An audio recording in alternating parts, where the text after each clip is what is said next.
Erin didn't have any clock, but she had been paying attention to the television she could overhear, and she believed that she'd been standing there for about 2.5 hours. Her legs and arms ached from standing still too long, and she was periodically shivering. Thankfully, the water had dried off her for the most part, but the vent was still very cold to stand in front of with almost nothing on to keep her warm. Her posterior was feeling remarkably uncomfortable as well.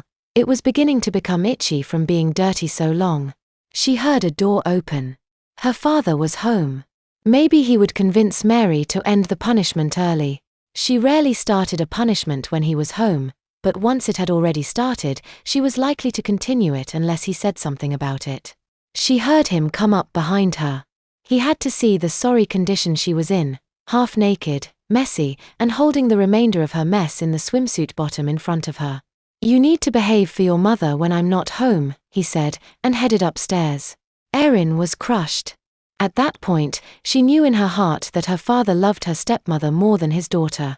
Here she was, miserable and exhausted, and he wouldn't even stand up to Mary on her behalf. He'd even called Mary her mother. Mary wasn't her mother. Her real mother would never treat her like this. Erin didn't cry, but she came as close as possible without letting any tears slip. Suddenly her physical condition didn't seem so important anymore, and she ignored her aches, shivering, and uncleanliness. She'd known her father was drifting away from her ever since he married Mary, but the extent of the gap hadn't struck her until now. Her situation was hopeless. Mary certainly wasn't likely to lose her obvious antipathy to the girl, and her father wasn't going to stand up to Mary. And yet, she knew that she still loved her father. She was disappointed in him, but he was still her father, the only biological parent she had left. But Mary was not her mother, either by definition or behavior, and Erin was free to hate her. It was all Mary's fault that Erin's father was becoming distant from her, and thus, Mary deserved to be at the receiving end of Erin's hatred, even if her hatred rarely manifested itself outside Erin's thoughts. And yet, as much as she disliked Mary, Erin needed Mary's attention at the moment.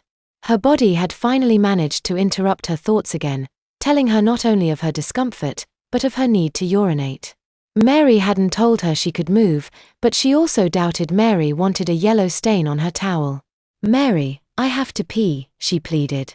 Mary made an obvious effort to sigh loudly, utterly failing to convince Erin that Mary was really that inconvenienced by her. "Wait there, and don't move," she ordered. Erin heard Mary open the door to the basement stairs behind her. She came back up a moment later, and reaching around Erin's legs, placed a mop bucket on the floor in front of Erin. "I don't want you getting shit all over my toilet seat. Turn around, and you can squat over that bucket.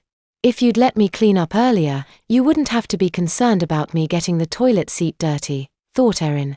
But she said nothing. This treatment was humiliating, but she didn't dare refuse it, as Mary probably wouldn't give her a second opportunity to pee anytime soon. She squatted over the bucket, being careful to maintain her balance as she continued to hold her messy swimsuit bottom in front of her. She finished as quickly as she could and stood back up.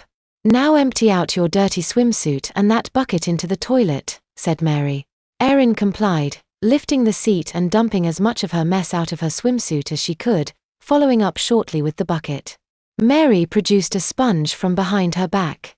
"Now fill up that bucket and use this sponge, and clean that dirty ass and swimsuit of yours off." Erin gave Mary an incredulous look. "But I just peed in that bucket." "Then you'd better rinse it out well," retorted Mary. "And don't let me catch you pouring dirty water down the sink. It goes in the toilet only.